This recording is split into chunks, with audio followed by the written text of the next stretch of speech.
이 마음을 제가 가지고 있더라고요. 그러면서 이제 개척을 하고 나서 정말로 더 하고 싶다라는 욕심이 들었었습니다. 그게 무엇이었냐면 강해 설교였어요. 강해 설교. 강해 설교가 뭐냐면 유튜브를 보게 되면 많은 강해 설교들이 있습니다. 그런데 실제로 강해 설교를 정의를 하자라고 한다면 성경 한 절 한 절을 풀어가는 겁니다. 그래서 성경 한 절 한 절을 풀어가면서요, 우리가 그 하나님의 말씀을 상고하는 거예요. 깊이 묵상하는 겁니다. 그래서 그 안에서 우리에게 주시는 하나님의 음성을 듣고요, 또 그 말씀을 따라서 살아가 보려고 노력하는 거, 바로 그게 강해 설교라는 것이죠. 이렇게 이야기만 들어도요, 강해 설교가 절대로 쉬운 것이 아니라는 것을 깨달을 겁니다. 이게 어렵습니다. 그래서 지금까지 하고 싶었던 마음은 간절한데요, 제가 시도하지도 못했었어요.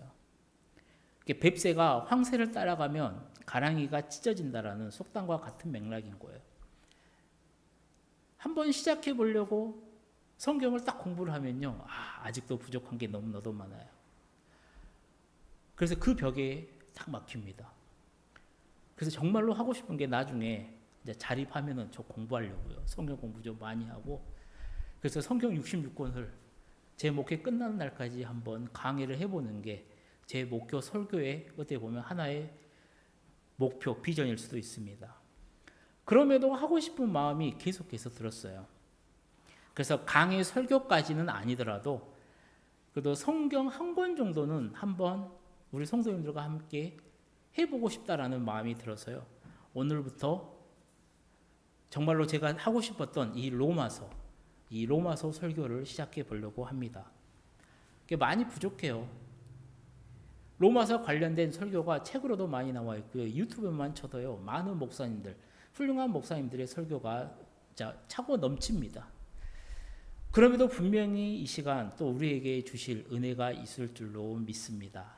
잘 들으시고요, 앞으로 우리에게 주시는 이 로마서 말씀들로 인해서요, 사랑하는 우리 성도님들이 다른 건 다 잊어버리더라도 정말로 딱 이거, 예수가 누구고 진짜로 복음이 무엇이고 성도인 우리는 어떻게 살아가야 되느냐, 정말로 이것을 분명히 깨닫는 은혜의 시간들로 채워지시기를 소망해 봅니다.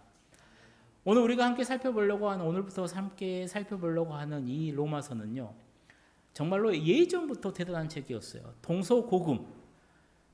동서고금을 막론하고요, 이 로마서에 대해서 이야기한 수많은 사람들이 있어요. 고 곽선희 목사님께서도 로마서 이 강의 설교를 하면서 이 사람 이야기를 했어요. 수많은 목사님들도 이 사람의 이야기를 합니다. 그게 누구였냐면 정말로 로마서의 중요성을 가장 단적으로 이야기했던 사람 중에 한 사람, 바로 대형 박물관장을 지냈던 필립스라는 사람이었어요. 그게 어떤 말을 했냐면 이런 말을 합니다. 온 세계를 다 준다 해도 나는 이 대형 박물관과 맞바꾸지 않을 것이다. 이 필립스라는 사람이 그 박물관을 얼마나 소중하고 정말로 중요하게 생각했는지 잘 아는 거죠. 그런데 뒤에 이렇게 말을 붙여요. 그러나 사도 바울이 친필로 쓴 로마서를 단 한 페이지라도 가져온다면 그것과는 이 대형 박물관을 서슴없이 맞바꿀 것이다. 그만큼 로마서가 귀하다라는 것이었죠. 또 이 로마서로 인해서요, 은혜 받은 사람들 너무나도 많습니다. 우리가 너무나도 잘 알고 있는 대표적인 사람 두 명이 있습니다. 첫 번째는 성 어거스틴이에요. 고대 로마의 신학자였죠. 철학자였죠. 초대교회 교부 중 한 명이었어요. 우리가 잘 알고 있는 것처럼 이 어거스틴이 성 어거스틴이 될 수 있었던 것도 바로 이 로마서 덕분이에요. 그의 삶을 들여다보면요, 정말로 한때는 양아치라고 불러도 부족할 정도로 정말로 심각한 삶을 살았던 사람이에요. 물론 자신이 내가 살고 있는 삶이 잘못됐다라는 것을 알아요. 그래서 예수 믿어서 자기도 한번 고쳐보려고 노력을 합니다. 예를 썼어요. 그런데 여전히 그의 삶은요, 변화가 없어요. 즉, 이 하나님의 말씀이 능력으로 나타나서 자신의 삶을 변화시키지 못했다라는 겁니다. 즉, 교회는 다닙니다. 예수님 믿는다라고 고백은 해요. 성경은 읽어요. 추상적인 이 성경의 진리만을 그냥 알고 이해하고 다녔다라는 겁니다. 그런데 어느 날 기도하는 그의 그의 귀에 하나님의 음성이 들려오기 시작하죠. 일어나서 성경을 펴고 읽으라라는 겁니다. 그리고 오거스틴이 그 하나님의 음성에 곧바로 일어나서 성경을 딱 핍니다. 그리고 폈던 부분이 바로 로마서 13장 말씀이에요. 우리 함께 읽어보도록 하겠습니다. 낮에와 같이 단정히 행하고 방탕하거나 술 취하지 말며 음란하거나 호색하지 말며 다투거나 시기하지 말고 오직 주 예수 그리스도로 옷 입고 정욕을 위하여 육신의 일을 도모하지 말라. 아멘. 그는 이 말씀을 하나님께서 자신에게 준 말씀으로 받아요. 그리고 그때부터 놀라운 일이 이 오거스틴의 삶에 드러납니다. 즉, 이 말씀이 능력이 되어요. 자신을 이끕니다. 그래서 이 성경의 말씀대로 그동안 수없이 방탕했던 삶을 정리합니다. 그 생활로부터 온전히 자유하게 돼요. 그리고 마침내는 성 어거스틴이 되었다라는 것이죠. 또 한 사람을 이야기하자면요, 우리가 너무나도 잘 알고 있는 종교 개혁자 마틴 루터죠. 그는 수도원에 있으면서요, 정말로 구원을 얻고자, 정말 바르게 살아가고자, 내가 하나님의 사람으로 살아보고자 무단히도 애썼던 사람이에요. 근데 그의 마음속에는요, 정말로 커다랬던 고민이 두 가지가 있었어요. 첫 번째는 뭐냐면요, 죄의 문제였습니다.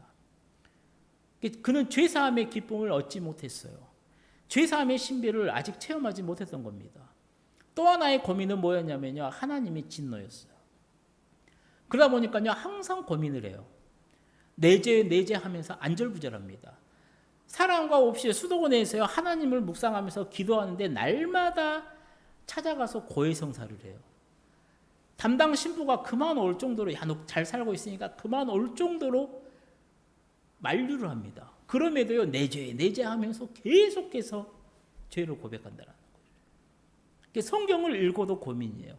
기도를 해도요, 하나님의 그 진노에 대한 두려움뿐이었다라는 거예요. 그러던 중에 그의 귀에 주님이 주신 음성이 들려오기 시작합니다. 우리 로마서 1장 17절 말씀을 함께 읽어보도록 하겠습니다. 복음에는 하나님의 의가 나타나서 믿음으로 믿음에 이르게 하나니 기록된 바 오직 의인은 믿음으로 말미암아 살리라 함과 같으니라. 아멘.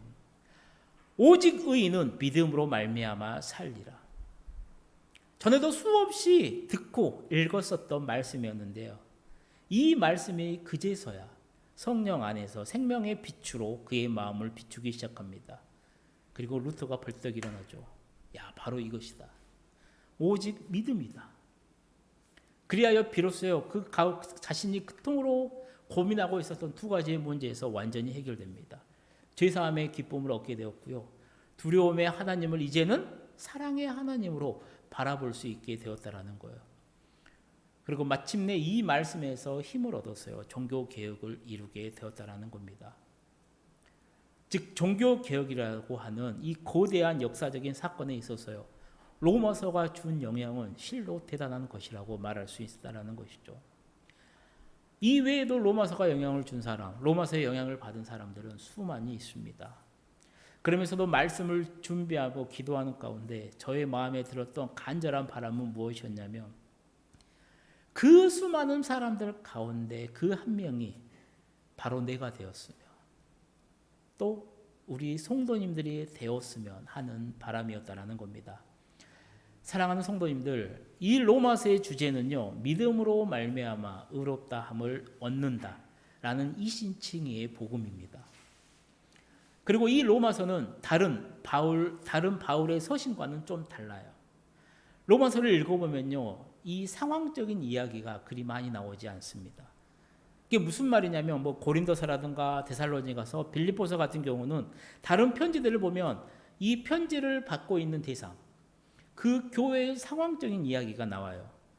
교회에 분열이 있다거나 교회에 어떤 문제가 있다거나, 그래서 그것에 얽혀 있는 사람들이 나오고요, 그러면 이것을 어떻게 해결해야 되고 이렇다 저렇다 하는 여러 가지 상황들이 이 바울의 다른 서신들을 보면 나온다라는 겁니다.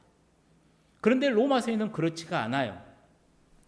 대신에 로마서는 무슨 이야기가 가득하냐면 기독교 전반에 관한 교리 문제, 윤리 문제를 고루고루 다루고 있다라는 거예요.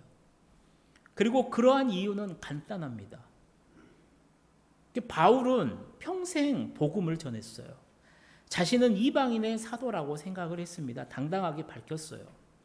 그래서 그는 이방인에게 복음을 전했고요. 당시 온 세계의 수도라고 할 수 있는 로마에도 꼭 복음을 전해야겠다라는 간절한 소망이 있었습니다. 그래서 바울의 소원은 뭐였냐면 로마에 가는 거예요. 그런데 어때요? 자꾸만 로마로 가는 길이 막힙니다. 꼭 가고 싶은데, 꼭 가야 하는데, 그들에게 하나님의 이 예수 그리스도의 복음을 전해야 되는데 자꾸만 막히더라는 거예요. 그리고 이제는 어쩔 수 없이 어디로 가냐면 예루살렘으로 가게 됩니다. 그리고 예루살렘으로 가게 되면 큰 위험이 자신에게 있다라는 것을 알아요. 어쩌면 거기서 순교를 당해서요. 이제는 로마로 아예 못 갈지도 모른다라고 생각했다라는 것이죠. 그래서 만일에 하나님께서 허락하지 않으셔서 그가 로마에 못 가게 되더라도 애초에 그가 그토록 전하고 싶었었던 그 로마에 그 복음을 이 편지로 대신하려고 한 거라는 겁니다. 따라서 그가 평생에 전했던 복음을 요약을 해요. 논리 정연하게 교리와 윤리를 다 설명해서 그 편지에 담습니다. 그리고 그 편지를 보내요. 내가 로마에 못 간다 하더라도 이 편지 하나 있으면 괜찮겠지, 되겠지 라고 준비해서 썼던 편지가 바로 로마서라는 겁니다. 그러니까 로마서는요, 한마디로 말하면 바울의 복음이에요.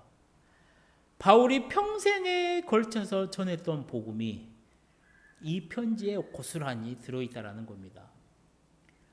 이 점을 염두에 두고요, 이제 로마서로 들어가려고 합니다. 로마서는요, 이렇게 시작을 해요. 우리 오늘 본문 1절 말씀을 함께 읽어보도록 하겠습니다. 예수 그리스도의 종 바울은 사도로 부르심을 받아 하나님의 복음을 위하여 택정함을 입었으니. 아멘. 로마서에 발신자가 나오죠. 로마서를 쓴 사람이 누구라는 거예요? 바로 사도 바울이라는 겁니다. 그리고 7절을 보게 되면요, 이 편지를 받는 수신자가 나옵니다. 함께 읽어보겠습니다. 로마에서 하나님의 사랑하심을 받고 성도로 부르심을 받은 모든 자에게 하나님 우리 아버지와 주 예수 그리스도로부터 은혜와 평강이 있기를 원하노라. 아멘. 그러니까 이 편지를 받는 사람은, 수신자는 누구냐면요, 로마 교회예요. 로마 교회. 오늘은 이 수신자와 발신자를 생각해 보려고 해요. 먼저 수신자죠. 누가 받습니까? 로마 교회가 받아요. 앞서도 설명드렸다시피 성경을 보게 되면요, 신약 성경에는 바울이 쓴 13편의 서신이 들어 있습니다. 그리고 로마서를 제외한 다른 서실들은요, 바울이 자신이 세운 교회에 보낸 편지이거나 아니면 자신의 제자, 디모데처럼 제자에게 보낸 편지였어요. 그래서 이 편지의 수신자를 알고 있습니다, 바울이. 그렇기 때문에 그 상대방이 어떤 고민을 하고 어떤 문제가 있는지를 알고 그 고민과 문제에 해답을 주기 위해 쓴 편지예요. 하지만 로마서는 전혀 달라요. 바울이 로마서를 기록할 때까지 바울은 로마에 한 번도 가본 적이 없어요. 즉 바울이 세우지도 않았고요, 그 로마 교회 교인들을 바울이 한 번도 본 적이 없다라는 거예요. 지금 바울은 그런 곳에 편지를 썼다라는 겁니다. 그렇다면 이 로마 교회는 누가 세웠고요, 어떤 교회였냐라는 것이죠. 성경학자들은요, 이 로마 교회의 특징을 이렇게 말을 해요. 먼저 자생적으로 태어난 교회라고 봅니다. 이게 스스로 태어났다라는 거예요. 교회가 세워졌다라는 거예요. 사도행전 2장을 보게 되면요, 오순절 성령 강림의 사건이 나와요. 그때 기다렸던 이 다락방, 마가의 다락방에 있었던 120명의 사도가 모두 다 성령을 받아요. 그리고 베드로도 방언으로 설교를 합니다. 그리고 이 베드로의 설교를요, 오순절을 지키기 위해서 온 세계 모든 사람들이 그곳에서 다 들었다라고 해요. 그래서 사도행전 2장 10절을 보게 되면요, 로마로부터 온 나그네, 곧 유대인과 유대교회에 들어온 사람들과 라고 성경이 말을 해요. 즉 그곳에 온, 로마에서 온 사람들이 있었다라는 거예요. 그 중에 유대인도 있었고요, 로마인으로서 유대교에 입교한 사람도 있었다라고 합니다. 그래서 그곳에서 복음을 들었던 사람들이 오순절이 끝난 후에 다시 로마로 돌아가서 함께 모여 예배 드림으로 이 로마의 교회가 세워졌다라고 본다라는 거예요. 자, 그렇다 보니까 로마 교회의 두 번째 특징이 무엇일 것 같습니까? 사도들에 의해서요, 교육을 받지 못했다라는 겁니다. 로마 교회는 사도들에 의해서 양육을 받지 못했어요. 신앙생활은 예수님을 나의 구주로 영접을 한 후에요, 양육을 받아야 돼요. 그렇게 전도한 사람도 중요합니다. 또 신앙의 모델이 되는 신앙의 선배들도 잘 만나야 돼요. 특히 영적으로 지도할 수 있는 교육자들도 잘 만나야 된다는 겁니다. 처음 예수를 믿고 잘못 배우면요, 웬만해서는 고치기가 쉽지 않기 때문이라는 거예요. 문제는 이 로마에 있는 교회가 스스로 자생한 교회이다 보니까요, 그들의 신앙을 양육할 사람이 없었다라는 거예요. 사도 바울도 한 번도 만나지 못했기 때문에 가르치지 못했어요. 사도 베드로 또한 가르쳐주지 않았다라는 겁니다. 그렇다 보니까 그들의 특징이 뭐였냐면 자기 마음에 맞는 사람들끼리만 모였어요. 로마서 16장을 보게 되면요, 사람들의 이름이 나옵니다. 무려 27명의 이름이 나와요. 그래서 학자들은 이 27명을 5그룹에서 최대 7그룹까지 구분을 짓습니다. 여기서 우리가 알 수 있는 것은 무엇이냐면 당시 로마 교회는 지금 우리처럼 교회로 모여서 함께 모여 예배드리지 않았다라는 거예요. 로마에 최소한 5교회 아니면 7교회 흩어져서 가정에서 드렸던 이 가정교회가 있었다라는 거예요. 그래서 이 가정교회를 다 합쳐서 로마 교회다라고 불렀다라는 겁니다. 로마서 16장에 나와 있는 27명의 사람들의 이름을 보면요, 재밌습니다. 이게 무엇이냐면 이름만 들어도요, 이 사람이 어디 사람인지를 알아요. 우리도 이름만 들으면 한국 사람인지 미국 사람인지 일본 사람인지 아는 것처럼 그들의 이름을 보면요, 이 사람이 히브리 사람인지 헬라인 사람인지를 안다라는 겁니다. 그래서 그 사람들의 이름을 구분해서 보게 되면요, 두 번째 그룹과 여섯 번째 그룹에 있는 사람들의 이름은요, 100% 이방인입니다. 첫 번째 그룹은요, 99%가 유대인이에요. 딱 한 사람만 이방입니다. 이게 무슨 말이냐면 당시에 로마에 나눠졌던 교회의 모습은 어땠냐면 유대인은 유대인들끼리 모여서 예배를 드렸고요, 이방인은 이방인들끼리 모여서 예배를 드렸다라는 거예요. 또 이 이름의 특징이 있습니다. 무엇이냐면 이름만 들어도요, 이 사람이 신분을 알 수가 있어요. 우리도 예전에 그랬잖아요. 뭐 돌쇠라든가 뭐 언년이라든가. 그게 무슨 이름이에요? 그냥 하인의 이름이에요. 이 이름을 들어보면요, 전형적인 하인의 이름들이 두 번째 그룹에 다 몰려 있다라는 거예요. 즉 로마 교회는요, 유대인들은 유대인들끼리, 이방인들은 이방인들끼리, 자유인은 자유인들끼리, 노예들은 노예들끼리 예배를 드렸다라는 거예요. 그리고 이것은 올바른 교회의 모습이 아니라는 겁니다. 로마를 늘 가슴에 품고 있었던 이 바울이요, 이 사실을 알고 안타까워해요. 그래서 바울은 예수 그리스도를 영접하고 나서 양육을 받지 못한 이 로마 교회를 생각하면서요, 3차 전도여행이 끝날 무렵 겨울에 고린도에서 3개월을 머물면서요, 이 로마 교회 교인들 성도들을 위해서요, 야, 구원은 이런 거야, 복음은 이런 거야 라고 하면서 체계적으로 신학적으로 신앙적으로 편지를 써서 알려줬다라는 겁니다. 그리고 그 편지를 받은 수신자는 바로 로마 교회의 성도들이었다라는 것이죠. 자, 그럼 두 번째는 발신자죠. 발신자는 바울입니다. 우리 본문 1절 말씀을 다시 한번 읽어보도록 하겠습니다. 예수 그리스도의 종 바울은 사도로 부르심을 받아 하나님의 복음을 위하여 택정함을 입었으니. 아멘. 자, 본문을 보게 되면요, 바울이 자신을 소개하는 3가지의 단어가 나와요. 오늘 저는 우리 성도님들이 이 단어를 잘 기억했으면 좋겠어요. 첫 번째 단어는 뭡니까? 종이에요, 종. 두 번째 단어는요, 사도입니다, 사도. 세 번째 단어는요, 바로 택정함이에요, 택정함. 이 3가지를 살펴볼 건데, 첫 번째는 뭐냐면요, 종이에요. 헬라어로 둘로스입니다. 종이에요. 정확하게 번역을 하면요, 노예예요. 당시의 로마에는요, 인구의 약 절반에 가까운 66만 명 이상이 노예였다라고 합니다. 그리고 노예는 오늘날로 말을 하면은 그냥 공장의 기계와 다를 바가 없었어요. 이게 사람이 아니에요. 사람으로서 가치를 인정해 주지 않습니다. 그냥 일종의 생산수단, 노동수단이었어요.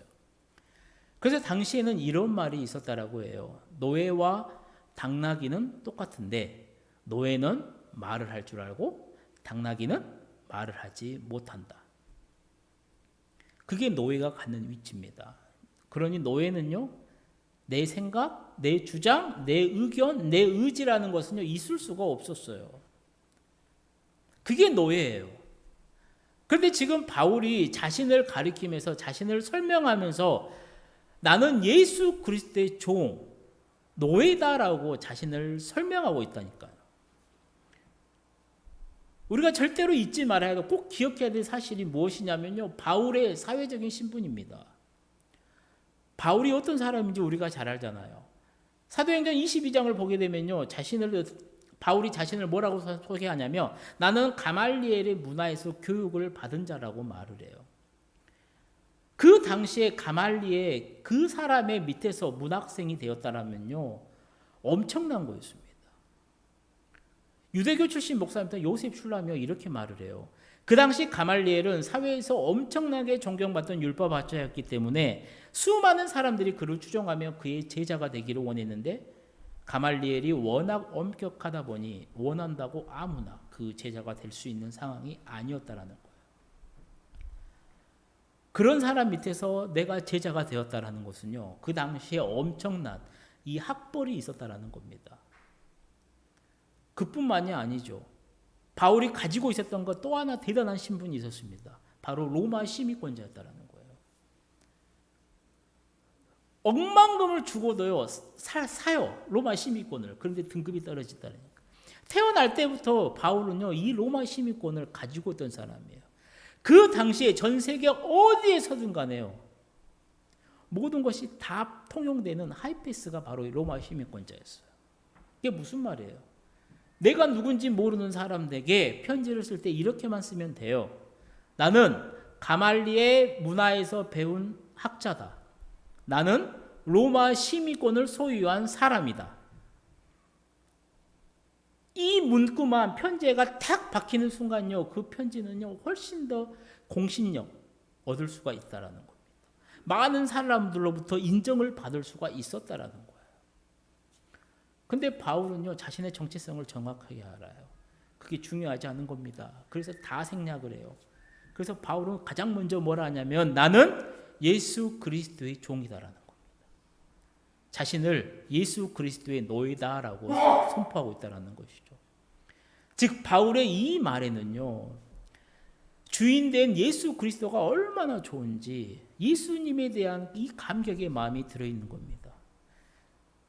그리고 예수님에게 소속된 노예가 얼마나 행복한지에 대한 분명한 확신이 바울에게는 있었다라는 겁니다. 그렇기에 편지를 쓰면서 가장 먼저 소두에다가 말을 하는 거예요. 선포하는 겁니다. 팍 때리는 거예요. 야, 나는 예수 그리스도의 종이다. 정말로 바라기는 저와 여러분도 이 바울처럼요, 나는 예수 그리스도의 종이다라고 자신 있게 고백하게 되시기를 소망합니다. 두 번째 표현은 뭐냐면 사도예요. 사도. 헬라어로 아포스톨로스죠. 그 당시에 이 아포스톨로스는요, 당시 로마 사회에서 적용이 됩니다. 즉 황제로부터 모든 권위를 부여받은 전권 대사, 그게 바로 사도였어요. 그 당시에 쓰는 표현이에요. 그런데 바울이요, 이 아포스톨로스라는 단어가 황제가 임명했고 황제가 권위를 부여했다. 그렇다면 나는 예수 그리스도의 사도라는 거예요. 즉 예수 그리스도로부터 정권을 부여받은 예수님의 전권 대사다라는 말로 자신을 당당하게 선포하고 소개하고 있다는 것이죠.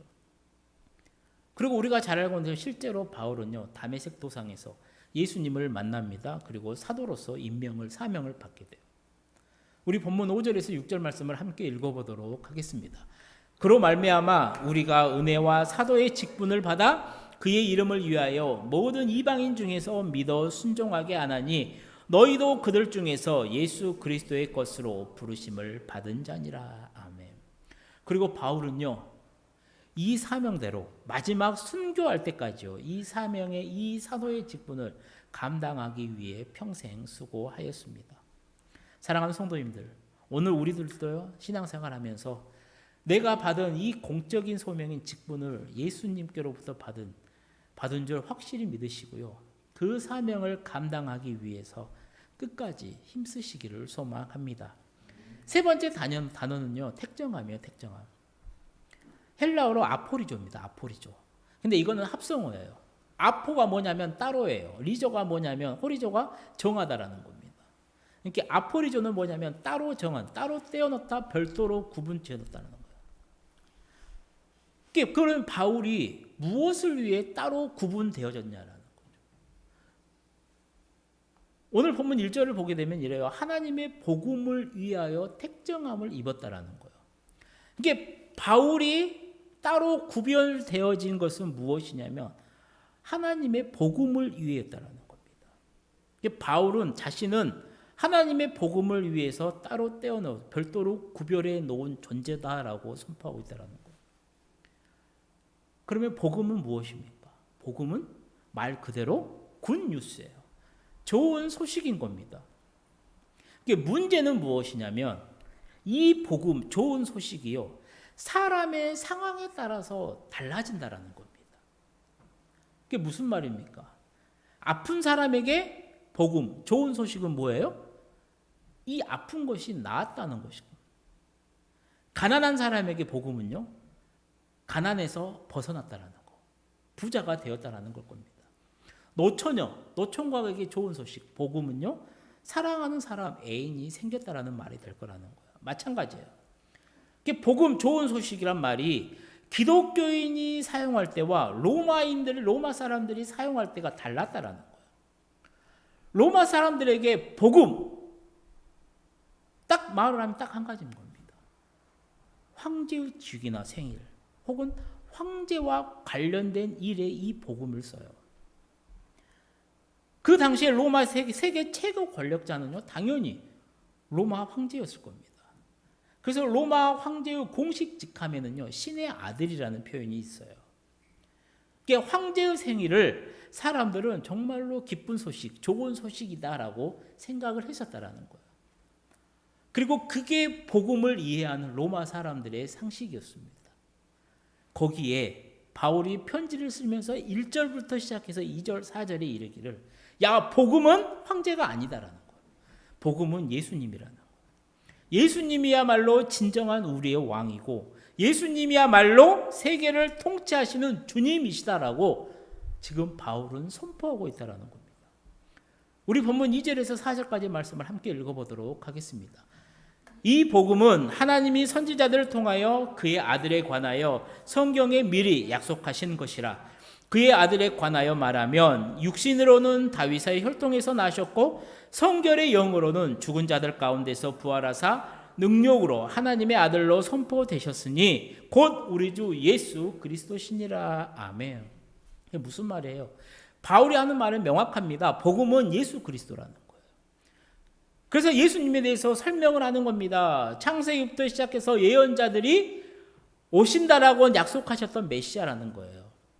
그리고 예수님이 누구냐라는 거예요. 인성과 신성을 가지신 분이라는 겁니다. 인성은요, 성경에서 약속된 대로 아브라함, 다윗의 후손으로 요셉의 아들로 태어나셨다라는 거예요. 신성은요, 마리아가 성령으로 임신해서 성령으로 태어나신 분이라는 겁니다. 그래서 예수님은 우리의 죄를 대속하시기 위해 십자가를 지심으로 우리 죄를 용서해 주셨다라는 거예요. 그리고 무덤에서 묻힌 지 사흘 만에 사망 권세를 깨트리고 부활하시는 분이 바로 예수라는 겁니다. 그래서 바울이 말하는 복음은 무엇이냐면요, 복음은 우리의 죄와 허물을 위해 죽으시고 무덤에서 묻힌 지 사흘 만에 살아나셔서 지금도 살아서 우리와 함께 계시는 예수님이 다라고 설명하고 있다는 겁니다. 그러니 사도 바울은요,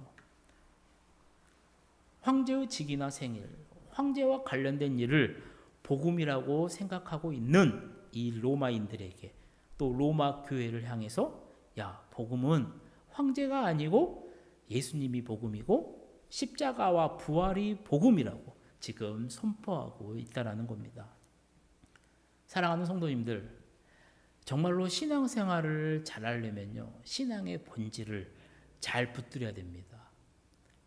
건물도 마찬가지예요. 건물이 튼튼하려면요, 제일 중요한 것은 외관 디자인이 아닙니다. 기초예요. 기초가 단단해야 됩니다. 튼튼해야 돼요. 신앙도 마찬가지예요. 신앙생활 잘하려면요, 신앙의 본질이 튼튼해야 됩니다.